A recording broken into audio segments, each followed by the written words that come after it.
Terima kasih kepada Bapak Tatang Jatnika selaku Kepala Sekolah SMA PGRI 2 Bandung, serta kepada pembimbing kami, Ibu Lani Indriani yang telah membimbing kami sampai ke sidang pada hari ini, serta kepada para penguji, yaitu Bapak Ridwan SPD, Ibu Uli Dwi Irmawati SP SPD,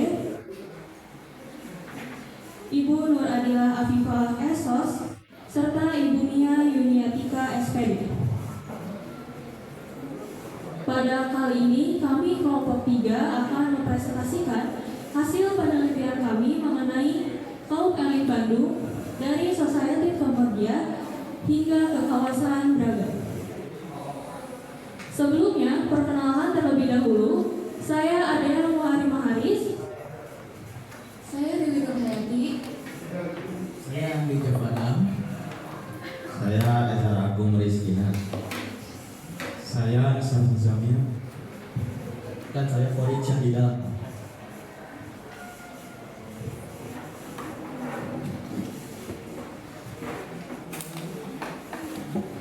Pada presentasi kali ini, kami memiliki 6 poin penting, yaitu latar belakang, rumusan masalah dan tujuan, definisi, pembahasan, hasil wawancara, serta kesimpulan. Untuk presentasi, latar belakang akan dipresentasikan oleh Eza.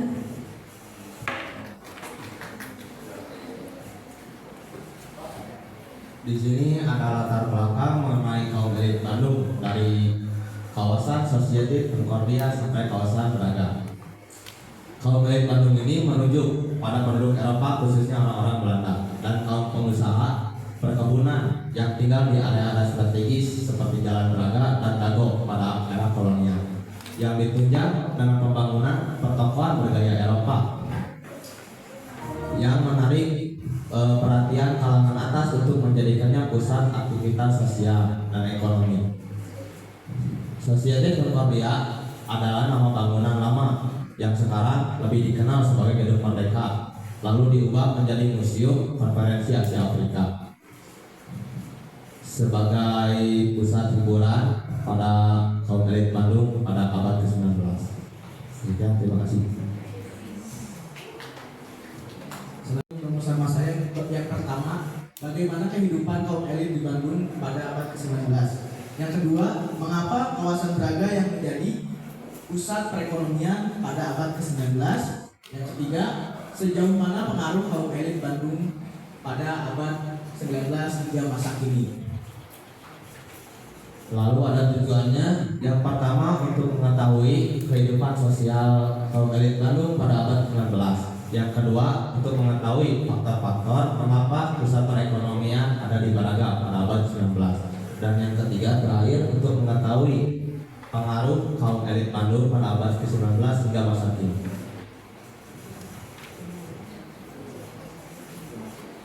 Ya, selanjutnya ada definisi.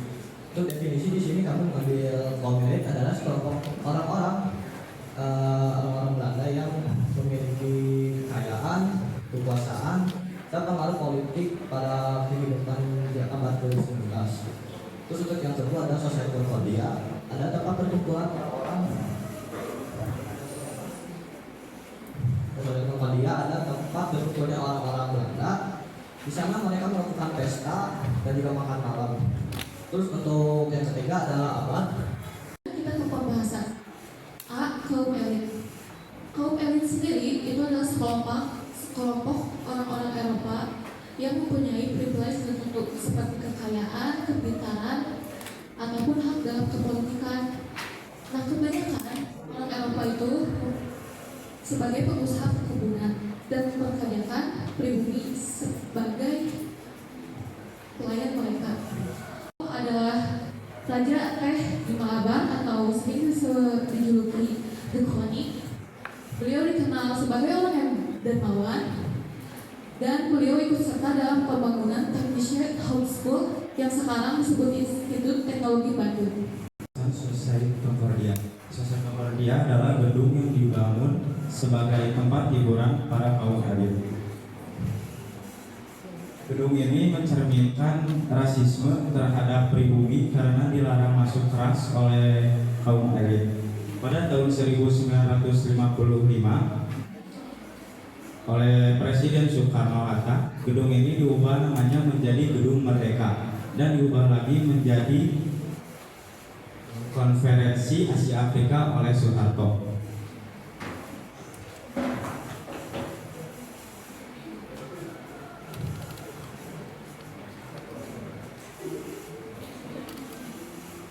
Selanjutnya ada poin C, yaitu kawasan Braga. Kawasan Braga ini awalnya adalah jalan setapak yang berlumpur yang dulunya dibuat atas kepentingan sortir menyortir dari jalan raya pos ke gedung milik Andris. Lalu jalan ini berkembang hingga menjadi pusat aktivitas dan perekonomian khususnya kaum elit yang memiliki perkebunan. Braga juga dikenal memiliki toko-toko dan bangunan Eropa yang terkenal seperti Onderlingblaan dan Maison Bohorige, serta bangunan bersejarah seperti di Majestic dan Gedung Gas. Lalu kawasan Braga ini juga mencerminkan adanya ketegangan sosial di mana masyarakat pribumi harus bekerja secara kasar, sedangkan tanah dan bangunan-bangunan didominasi kepemilikannya oleh para kaum Eropa. Lalu di sini juga ada beberapa bangunan yang kami ambil seperti Onderlingblaan yang merupakan toko pertama yang dibangun oleh C.A. Hellerman yang mendapati julukan Dinis Europis Winkelstraat van Indies atau komplek pertokoan Eropa yang paling terkemuka di India. Toko ini atau dalam bahasa Belanda disebut winkels menjual kereta kuda, sepeda dan reparasi senjata. Lalu ada Maison Bohorige yang merupakan restoran terkenal atau restoran elit pada abad. Untuk kesimpulan dari seluruhnya, kaum elit berperan penting dalam sejarah sosial, budaya, perekonomian, dan perkembangan Bandung. Untuk warisan dari para kaum elit terlihat dari bangunan bergaya Eropa yang modern dan bersejarah di kawasan Braga, seperti yang tadi disampaikan, yakni seperti Sosial Concordia dan lain sebagainya. Dan untuk para kaum elit sendiri itu berobat. Untuk yang pertama beranggotakan 4 orang. Yang pertama Andries de Wilde, Peter Engelhard, Frans Wilhelm dan Kang Boscha. Sekian, terima kasih.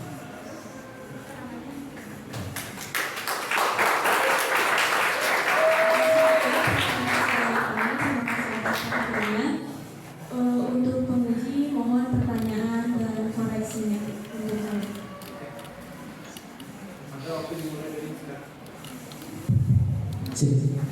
Bismillahirrahmanirrahim. Assalamualaikum warahmatullahi wabarakatuh. Gimana kabarnya, sehat untuk kelompok 3? Alhamdulillah. Luar biasa ya. Sebelumnya mungkin saya pribadi dan jajaran pengajian lainnya mau menyampaikan apresiasi yang sebesar-besarnya karena telah menyelesaikan KTI ini dengan kurun waktu yang telah ditentukan. Jadi selamat atas telah selesainya dilaksanakan penyusunan KTI ini. Di sini sudah ada beberapa catatan gitu ya untuk mengenai KTI dari kelompok 3 ini. Nah, yang pertama kalau dari saya dari sistem penulisan dulu ya, sistematika penulisan gitu. Nanti boleh perhatikan kembali gitu ya, diperhatikan kembali di bagian sistematika penulisan yang diberikan oleh sekolah sama sistematika penulisan yang dibuat oleh kalian itu sendiri. Nah, untuk di pertama gitu ya, kalau untuk masalah cover alhamdulillah sesuai gitu ya berdasarkan sistematika penulisan. Cuman untuk yang kedua itu di sistem penomoran gitu. Nah, biasanya pada umumnya untuk sistem penomoran itu terutama di bagian cover sampai data lampiran itu menggunakan huruf Romawi. Itu. Tapi kalian di sini langsung ke angka, dan angkanya dimulai dari angka 2. Pertanyaannya itu kira-kira apa sih urgensi atau permasalahan utama sehingga kelompok kalian itu meneliti kaum elit? Gitu. Permasalahan utamanya kenapa? Kemudian urgensi itu seperti apa sehingga kalian ingin meneliti kaum elit di Bandung ini? Karena berhubung yang menjelaskan latar belakang adalah Eja, mungkin boleh dibantu sama Eja dijelaskan ya, gitu.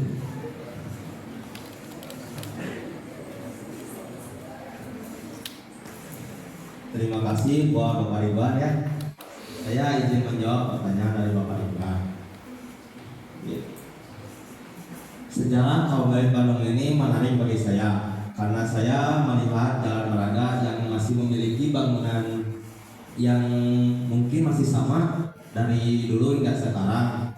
Nah, saya dari itu menarik perhatian saya untuk ingin meneliti apa itu kaum elit Bandung dan bagaimana struktur-struktur mereka terhadap pembangunan toko-toko seperti Maison Bogorizen, Gedung Gas, dan juga ada gereja di Braga dan lain-lain. Saya menyambung pertanyaan dari Pak Ridwan ya, yang bentar. Nah yang ini, tadi ada pertanyaan sosial Concordia. Nah, kalian kan menyebutkan adanya diskriminasi terhadap pribumi ya. Di situ ada yang apa? Ada istilah yang apa, anjing gitu ya. Nah, bagaimana kalian menilai dampak sosial dari hal itu terhadap perkembangan Kota Bandung saat ini? Silakan bisa dijawab oleh Adea atau ada gitu.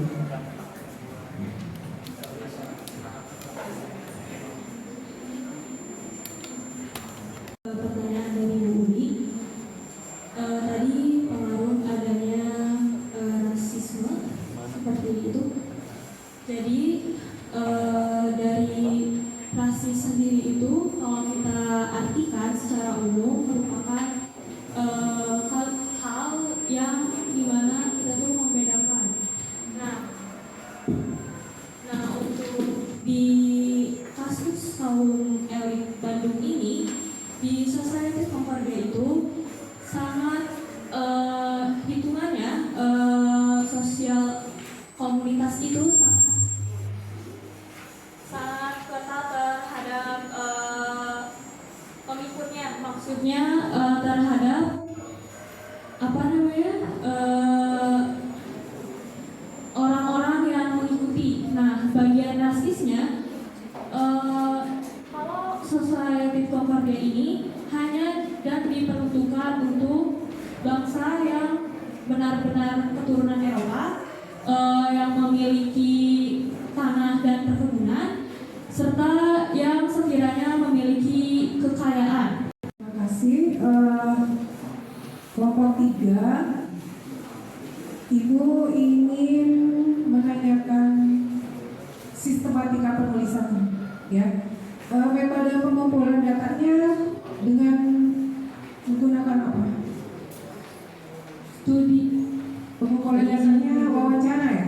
ya, dan Nah, studi literatur. Studi literatur dan wawancara. Nah, di sini Ibu tidak melihat pedoman wawancaranya ya. Seharusnya dimasukkan ke dalam sebagai lampiran, gitu ya. Jadi Ibu tidak menemukan di sini.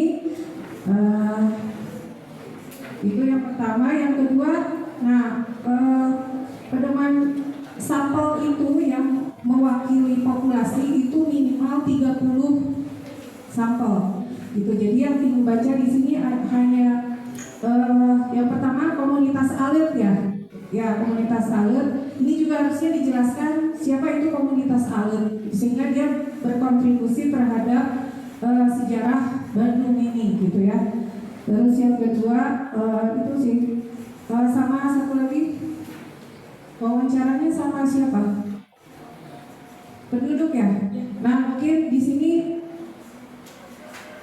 bisa ditambahkan lagi. Jadi untuk mewakili populasi itu harus 5%. Jadi minimal 30 sampel. Di sini hanya ada 2 saja. Ya. Jadi itu saja dari Ibu, mungkin bisa sebagai revisi nanti ya. Terima kasih. Terima kasih. Untuk konten dan ininya sudah cukup bagus. Ya, terima kasih. Terima kasih Ibu.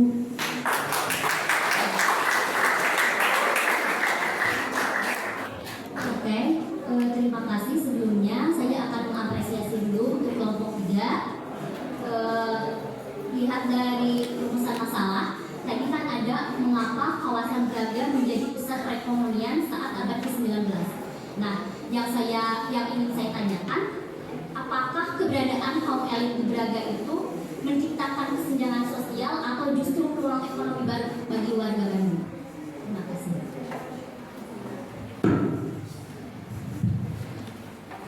Terima kasih atas pertanyaannya. Saya ingin menjawab. Jadi di situ juga ada dampak negatif sama positif atas adanya kaum elit di kawasan Braga. Yang pertama ada dampak negatifnya dulu. Tentu pasti ada kesenjangan sosial. Seperti contohnya di dalam Society Concordia itu kan para pribumi itu dilarang keras untuk masuk kecuali ada undangan. Nah itu menyebabkan kesenjangan sosialnya lebih tinggi. Apalagi di kawasan Braga itu banyak sekali para kaum elit, pengusaha-pengusaha besar di sana. Sedangkan pribumi itu hanya ada sebagian kecil aja, dan itu juga yang tinggal di kawasan sana itu menjadi pekerjanya para kaum elit. Nah untuk dampak positifnya, mungkin si pribumi ini mendapatkan pekerjaan dari para kaum elit seperti itu, Bu. Oke, terima kasih atas jawabannya. Mungkin sekian dari saya. Terima kasih, Bu. Masalah tadi kan dari hasil wawancara, apa temuan yang paling menarik atau berbeda dari literatur yang kalian baca? Kan di situ ada salah satunya kan ada wawancara dan lain literasi ya, literatur. Nah, apa yang paling menarik boleh satu-satu dijelaskan? Beberapa menit lagi kita tuang aja. Yang paling menarik selama kalian membuat KTI ini.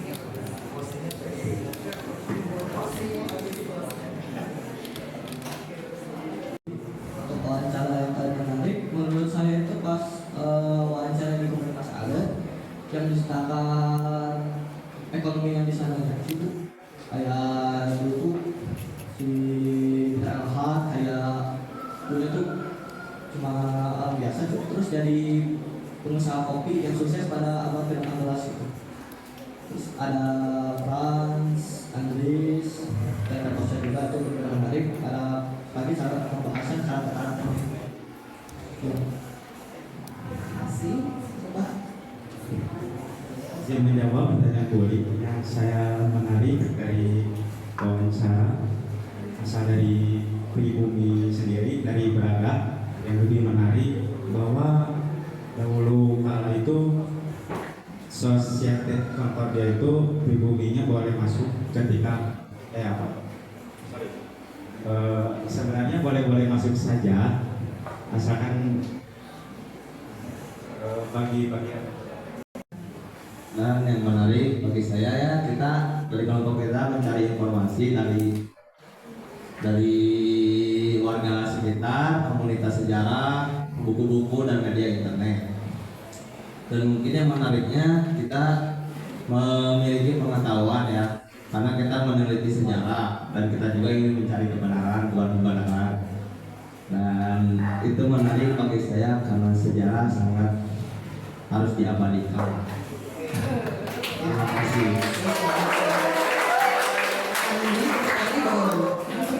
Terima kasih untuk dari saya, perbedaan wawancara langsung itu terdapat pada sumber warga asli Braga ya. Kebetulan waktu itu saya mewawancarai Bapak RW 8 Kecamatan Braga. Namanya Bapak Tony Sambas.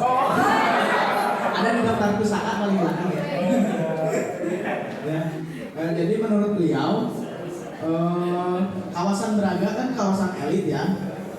Pertokoan itu kalau dari baca-baca buku hanya boleh dibeli oleh kaum Belanda saja. Ternyata pengakuan dari Bapak Tony Sambas ini merupakan anaknya yang orang tuanya mengalami masa tersebut. Boleh saja pribumi membeli, tapi yang memiliki uang karena pada saat itu pribumi tidak memiliki cukup uang. Yang memiliki uang kan cuma Belanda saja. Nah, karena itu masalahnya, karena masalah perekonomian, itu menurut saya yang paling menarik. Terima kasih.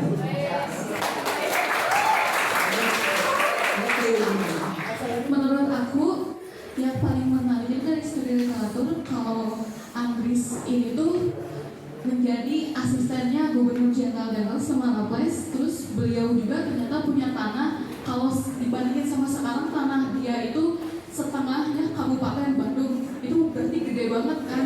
Selain itu juga yang menarik dari ini tuh ternyata Braga itu dulunya hanya jalan setapak doang. Cuman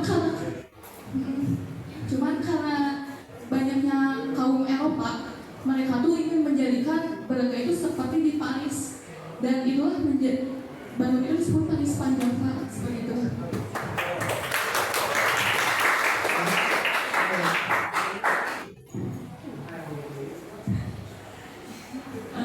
Kalau menurut aku yang paling menarik dari wawancaranya itu waktu kita ke komunitas adat. Nah di situ karena posisinya aku juga belum terlalu banyak baca buku yang direkomendasikan, mendengar cerita dari mereka, kan wawancaranya dibuat seolah-olah mereka bercerita kepada kita. Nah itu sangat amat membantu. Itu experience pertama aku waktu ngerjain project ini. Itu seru banget. Jadi meskipun wawancara, tapi mereka bisa lebih humble, jadi kesannya semi formal. Lalu kalau yang menarik,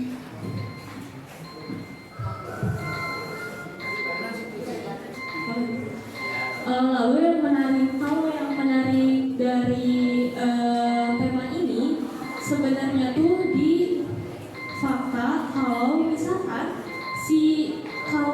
kalau misalkan kita baca dari buku, salah satunya Braga Jantung Paris Panjava, yang ini kalau misalkan aku baca tadi malam,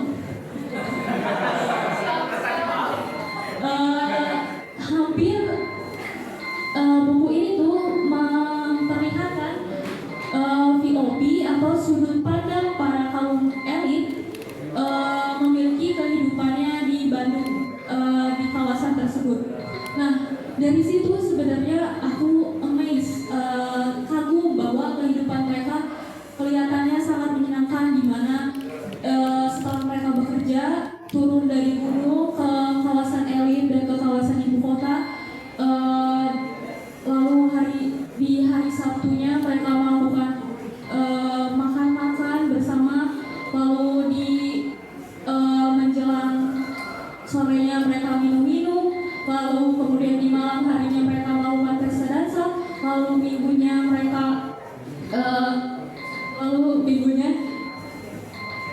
ini nggak apa-apa melakukan kegiatan juga, lalu adanya pesta musik, pentas musik, dan serta pesta dansa. Nah di situ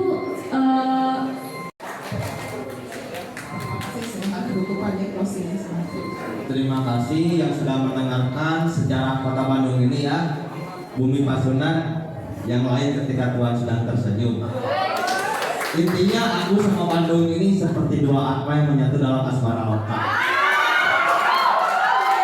Akan kuabadikan sejarah ini dalam bait aksara ini. Terima kasih. Sekian dari kelompok 3 dari kelas 12 MIPA. Wassalamualaikum warahmatullahi wabarakatuh.